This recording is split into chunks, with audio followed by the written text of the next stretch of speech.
Sacroiliac joint pain is that weird kind of pain that doesn't quite feel like your back, doesn't quite feel like your hip, but somewhere in between. And it can be very annoying and also very painful. So keep watching this video today if this sounds like something that you are experiencing and you want to know how to solve it and how to keep it from happening over and over again.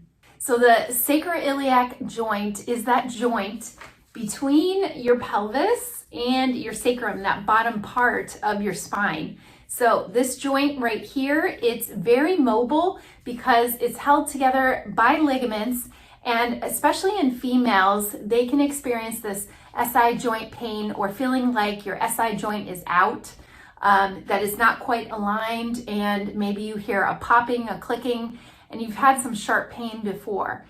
For some people, it can feel achy, it can hurt with sitting, with standing, with walking, and is uncomfortable, especially on one side versus the other. Now, females commonly have SI joint pain because our hips are a different structure, a little bit wider, and also if you've ever had children, you go through hormonal changes, and that can also add to some laxity in the ligaments, and those ligaments really hold that joint together and provide that support there. So if you've had some changes in your pelvis from having a baby, it can be very common to have an unstable sacroiliac joint. And for women who have not had children, this also is a common thing due to poor posture, due to lack of strengthening, a lot of different reasons of why this can happen. So your sacroiliac joint, it can just feel like this nagging pain on one side of your lower back to your hip. And I think it's important to note that it can start with feeling like you have some issues with your lower back. Maybe your lower back muscles are stiff and tight, and it can kind of pull up on your hip on one side and create some imbalances, especially people that may have a diagnosis of scoliosis. That can create some imbalances in the hips and put more stress on one side of your sacroiliac joint. This is important to note because it does affect all of your movements. And many times people think they have a hip issue or they have a back issue, but it's actually because that joint is not aligned properly or just feels like it's more unstable, and those muscle structures around your hips through your pelvis, like your glutes, your pelvic floor muscles, and any of the muscles that support your pelvis around here externally, they really have to have strength because you have a lot of ligaments that hold that joint together. So when you don't have the muscle support, you're not going to get that shock absorption and that extra support around your pelvis, which is a very movable joint. I just want to go through a few things of why SI joint might happen. So I did talk about pregnancy and body changes, especially in females. But if you are someone that crosses your legs all the time, that is going to create an imbalance in that joint. So just kind of check your posture when you're sitting. Are you sitting with your sits bones evenly aligned? And this happens in the car. Many times people will kind of shift to one side when they're driving or when they're sitting at their desk. So making sure that you have an equal amount of pressure between both those sits bones when you are sitting, that will create less stress in this area here. If you're someone that does a lot of lunging exercise or a lot of stair climbing, that also too creates a lot of shifting in the pelvis. And when people have some pain or discomfort there, we usually eliminate those types of exercises or movements first and look at posture, look at what your habits are and what your job duties may entail and things that you're doing around the house that might be aggravating it, because many times it's just changing and switching some little things throughout your lifestyle that can really help that pain go away.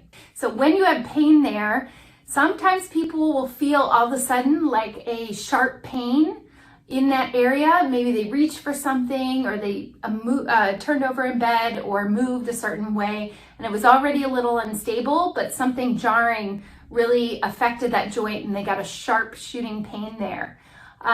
That can be one type of symptoms that you might hear. Or if you ever had a traumatic injury where you fell on your bottom, maybe you were skiing, snowboarding, and you fell really forcefully, or you had a car accident, that times too, it can shift your pelvis in that position and also have some uncomfortable, achy feeling long term, or just hurt when you walk and take a step, or when you go from like sitting to standing or lying down to sitting, that those transition movements can be really painful too. I would say the majority of the people that I see with SI joint issues, it's more of an instability. So over time, you've had these habits of crossing your legs, bad posture, or maybe you've had children in the past, and it's created some laxity there and lack of really stability around the ligaments and the muscles around your hips. So it can happen more often on one side versus the other. It's pretty rare that I see people that have SI joint pain on both sides, but that can happen. Usually you're favoring one side over the other, or you have more instability on one side over the other. Now, one of the common myths is that people say their SI joint is out and they need to get adjusted or get it back in place. Now, there's a little bit of truth to that, but not always. And that joint, yes, is mobile and it has to be aligned properly. But many times we just use the muscles and work on stretching, strengthening, and coordinating those muscles to all work together to really keep things in place and working properly. So there's a couple different approaches to how you can help heal this SI joint pain and keep it from happening over and over again. The number one thing that you can do is look at your posture and your habits. Crossing your legs too much, standing in one place and you're always shifting your leg onto one foot, putting all your weight on that side, carrying a baby or a child always on one side, or a heavy purse, doing things that are not balanced between both of your hips. That would be, I would say, one of the biggest culprits to why people continue to get this over and over again, is some of their habits and not balancing it out with a good strengthening and core stability, hip stability type of strengthening program that is going to keep that pain away for good. Then the other thing that can help resolve it is really sticking to a program that is focusing on core strengthening and hip strengthening.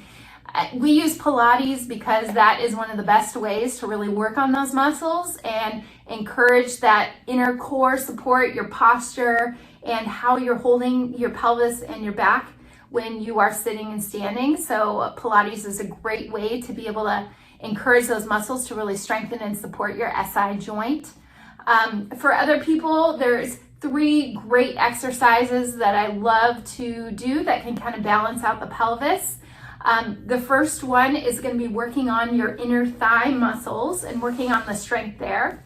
So I'm going to demonstrate. If you are going to work on your inner thigh muscles, it's great to put a ball or a pillow between your knees, and you're going to do a little squeeze. So you're bringing those inner thighs toward each other, and you're going to lift into a bridge at the same time, lifting your bottom up.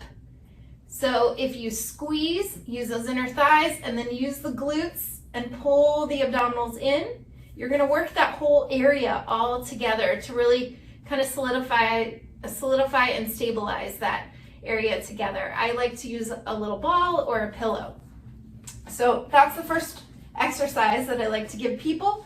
So the next one, you can use a little mini band or a piece of tubing, but I would put that around my legs. And it's important when you do sacroiliac joint support exercises that you always do both sides at the same time, not single-legged stuff, because the joint is going to shift and move.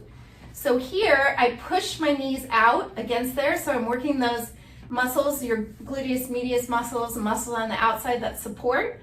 And then from there, you can choose to just go in and out and work those outer muscles, or you can do a bridge just like I did with the last exercise, where you lift up and you're going to work more of those muscle groups all together. And you're exhaling, breathing out as you're lifting up. So those two are going to balance out the sacroiliac joint, and also when you're on your back, you're in a more protected and stable position too, rather than doing it standing up.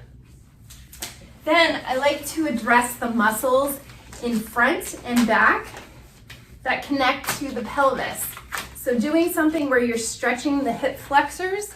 Okay, so I'm going to show you a hip flexor stretch because it's going to stretch that area here in the front. So if you take one leg behind you and then you tuck your bottom underneath you, you will feel a pull in the front of the thigh up to the hip there. You can hold that for 30 seconds to a minute, repeat it on each side. Maybe you can do it at the edge of a bed or an end of a couch, somewhere where you can have that leg behind you. Then you can also work on your hamstrings that connect to your pelvis here. So the other stretch that I would do is you can use a strap around your leg and then you would pull it up for a good hamstring stretch, and that connects to your pelvis and to your hip bone there. And that way you're working on the mobility in the front and back of your pelvis too.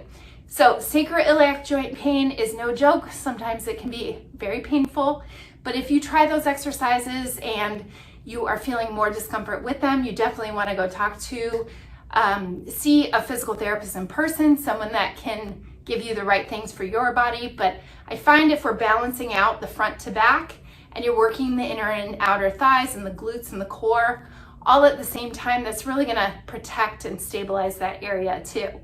So I hope you found this video helpful. If you're having any SI joint pain, as we call it, or sacroiliac joint pain, if you want to learn more, then I would invite you to please hit subscribe, as we have lots more videos about women's health topics, injuries, Pilates-based exercises. So hit subscribe, and thanks so much for watching.